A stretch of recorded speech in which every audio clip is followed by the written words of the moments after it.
తెలంగాణ రాష్ట్రం ఏర్పడి గత 10 సంవత్సరాలుగా అధికారంలో ఉన్న బీఆర్ఎస్ పార్టీ కావచ్చు, దానికి నాయకత్వం వహించిన కేసీఆర్ గారు, 2 సార్లు మాజీ సీఎంగా చేసిన కేసీఆర్ గారు తెలంగాణ రాష్ట్రం రాకముందు కావచ్చు, అధికారంలోకి రాకముందు కావచ్చు, ఏదైతే తెలంగాణ వలస గల్ఫ్ కార్మికులకు ఏదైతే మాట ఇచ్చిండో, గల్ఫ్లో ప్రమాదవశాత్తు మరణిస్తే వాళ్ళ కుటుంబాలకు గవర్నమెంట్ నుంచి 5 లక్షల రూపాయలు ఇచ్చి ఆదుకుంటామని చెప్పి ఏదైతే మాట ఇచ్చిండో ఆ మాట పచ్చి నీలముటైంది.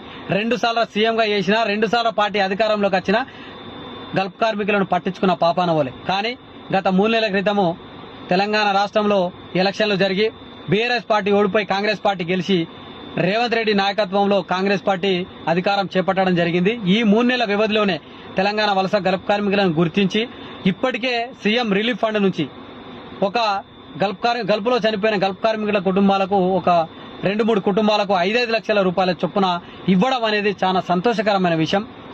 కానీ మాకు ఈ ఒక్కరు ఇద్దరికో కాకుండా, మాకు ఈ తాత్కాలికంగా సీఎం రిలీఫ్ ఫండ్ నుంచి కాకుండా అసెంబ్లీలో శాశ్వత పరిష్కారం చూపెట్టేలాగా అసెంబ్లీలో మాకంటూ ఒక పాలసీ ప్రకటించి బడ్జెట్లో ఒక 500 కోట్లు పెట్టి శాశ్వత పరిష్కారం చూపెట్టేలాగా మాకంటూ ఒక పాలసీ ప్రకటించాలని కోరుకుంటున్నాము. మాకు నమ్మకం ఉంది, ఈ కాంగ్రెస్ పార్టీ మాకు ఇస్తుందని నమ్మకం ఉంది. గత ప్రభుత్వాన్ని నమ్మి మోసపోయినాం, కానీ ఈ ప్రభుత్వం మమ్మల్ని మోసం చేయది అని చెప్పి మాకు నమ్మకం ఉంది. దీంట్లో చాలా కృషి చేసిన